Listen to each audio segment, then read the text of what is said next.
Hello नमस्कार, welcome back to Gargi news India. मैं आस्था शर्मा। तो आइए आज की खबरों का सिलसिला शुरू करते हैं। जम्मू कश्मीर में राज्य का दर्जा बहाल किए जाने को लेकर एक बार फिर उम्मीदें जागी हैं। उप मुख्यमंत्री ने कहा, उन्हें पूरा विश्वास है कि सुप्रीम कोर्ट जनता की अपेक्षाओं का सम्मान करेगा और राज्य का दर्जा बहाल करने की दिशा में सकारात्मक फैसला देगा। बताया जा रहा है कि सुप्रीम कोर्ट इस मामले से जुड़ी याचिका पर सुनवाई कर सकता है। लोगों को उम्मीद है कि इस सुनवाई से जम्मू कश्मीर के राजनीतिक ढांचे में बड़ा बदलाव देखने को मिल सकता है।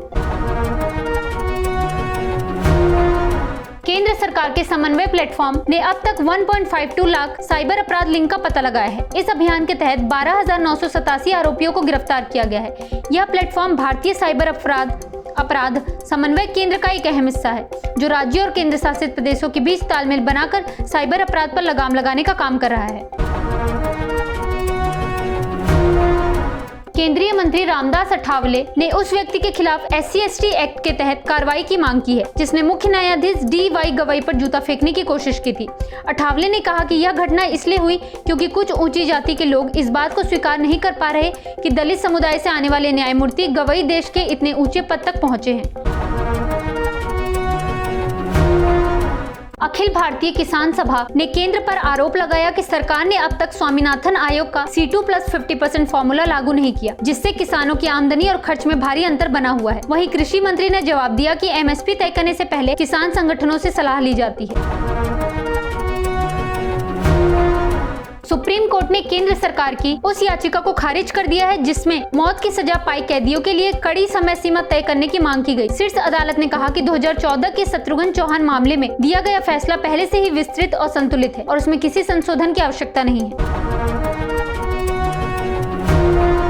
प्रधानमंत्री नरेंद्र मोदी और ब्रिटेन के प्रधानमंत्री कियर स्टारमर ने इजराइल फिलिस्तीनी संघर्ष पर 2 राष्ट्र समाधान का समर्थन किया है। दोनों नेताओं ने तुरंत और स्थायी युद्ध विराम की अपील की है। इस बीच प्रधानमंत्री मोदी ने अमेरिकी राष्ट्रपति डोनाल्ड ट्रंप से फोन पर बात की और उन्हें गाजा शांति पहल के लिए बधाई दी। अफगानिस्तान की राजधानी काबुल में सरकारी इमारतों के पास धमाका हुआ है। तालिबान सरकार ने घटना की जांच शुरू कर दी है। सरकार के मुख्य प्रवक्ता जबीहुल्लाह मुजाहिद ने बताया कि किसी के घायल होने या नुकसान की कोई रिपोर्ट नहीं मिली है। ताइवान के राष्ट्रपति ने राष्ट्रीय दिवस के मौके पर नया टी-डोम वायु रक्षा प्रणाली लॉन्च किया, जिसका उद्देश्य चीन से बढ़ते सैनिक खतरे का मुकाबला करना है। अपने संशोधन में राष्ट्रपति ने कहा कि शक्ति के माध्यम से शांति बनाए रखना ताइवान की नीति है और देश अपनी रक्षा क्षमताओं को और मजबूत करेगा। दक्षिणी फिलीपींस में आए 7.4 तीव्रता के भूकंप से एक व्यक्ति की मौत हो गई और कई इमारतों को नुकसान पहुंचा है। भूकंप के बाद सुनामी की चेतावनी जारी की गई और तटीय इलाकों से लोगों को सुरक्षित स्थानों पर भेजा गया। दवाओं शहरों के अंतर्राष्ट्रीय हवाई अड्डे की दीवारों में दरारें आई, लेकिन हवाई अड्डा संचालित रहा और किसी उड़ान को रद्द नहीं किया गया। जनरल जेट द्वारा शुरू किए गए विरोध के 1 महीने बाद नेपाल अब लोकतांत्रिक सुधार की कठिन राह पर है। देश में चुनाव तक 150 दिन से भी कम समय बचा है और अंतरिम सरकार राजनीतिक स्थिरता पाने में संघर्ष कर रही है। इजरायली कैबिनेट ने हमास के कब्जे में बंधकों की रिहाई के लिए समझौते का रुख मंजूर कर लिया है। पिछले कई महीनों में यह कदम दोनों पक्षों को युद्ध समाप्ति के करीब ले आया है, जिसमें दसियों हजार फिलिस्तीनियों की जानें गई। गाजा का बड़ा हिस्सा तबाह हो गया और क्षेत्र में अकाल फैल गया। साथ ही जिंदगियों और मृतकों समेत कई बंधक गाजा में फंसे हैं। भारत सरकार ने कार्बन गहन सेक्टरों के लिए कई बार उत्सर्जन तीव्रता लक्ष्य की सूचना जारी की है। इस अधिसूचना के अनुसार प्रत्येक उद्योग या संयंत्र को 2023-24 की आधार रेखा के मुकाबले प्रति यूनिट उत्पादन उत्सर्जित ग्रीन हाउस गैसों की मात्रा कम करनी होगी। सूचना और संचार मंत्रालय के अनुसार AI पावर्ड अलर्ट सिस्टम्स ने 2024 की केरल बाढ़ के दौरान 5 लाख से अधिक लोगों की जानें बचाई। टेलीकॉम विभाग आपदाओं जैसे बाढ़, चक्रवात या भूकंप के दौरान आपातकालीन अलर्ट भेजने के लिए सेल ब्रॉडकास्ट सिस्टम का उपयोग करता है। पूर्व ब्रिटिश प्रधानमंत्री ऋषि सुनक ने माइक्रोसॉफ्ट और एंथ्रोपिक में सलाहकार के तौर पर शामिल होने की घोषणा की है। सुनक ने कहा कि इन भूमिकाओं से मिलने वाली संपूर्ण आय वह द रिचमंड प्रोजेक्ट को दान करेंगे, जो उन्होंने अपनी पत्नी अक्षता मूर्ति के साथ शुरू किया था। भारत की IT दिग्गज TCS तिमाही आय अनुमान से ऊपर प्रदर्शन किया है और साल के दूसरे हिस्से में बेहतर वृद्धि की उम्मीद जताई है। इस परिणाम ने देश के $283 बिलियन के IT सेक्टर में आशावाद बढ़ा दिया है, जो आर्थिक अनिश्चितताओं और उत्तर अमेरिका में ग्राहक खर्च में सतर्कता के बावजूद मजबूती दिखा रहा है। अल्फाबेट की सहायक कंपनी गूगल ने एक बयान में कहा कि ग्राहकों के बड़े पैमाने पर डेटा चोरी हो गए हैं। गूगल ने अनुमान लगाया कि यह हैकिंग अभियान 3 महीने पहले से शुरू हो सकता है।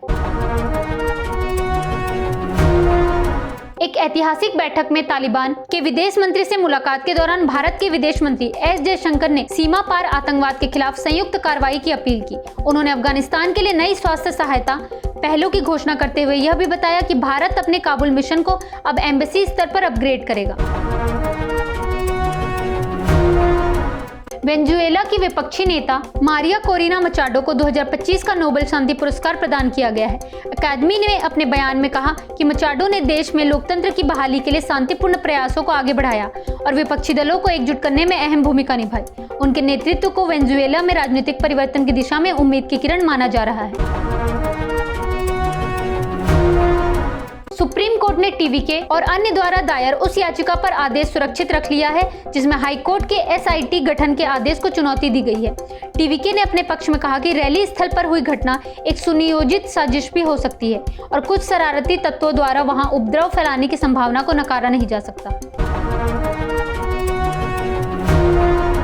दिल्ली में प्रधानमंत्री नरेंद्र मोदी से मुलाकात के बाद मुख्यमंत्री पिनराई विजयन ने कहा कि केरल और केंद्र सरकार राष्ट्रीय विकास और जनकल्याण के लिए निरंतर और रचनात्मक संवाद की प्रक्रिया में बने रहेंगे।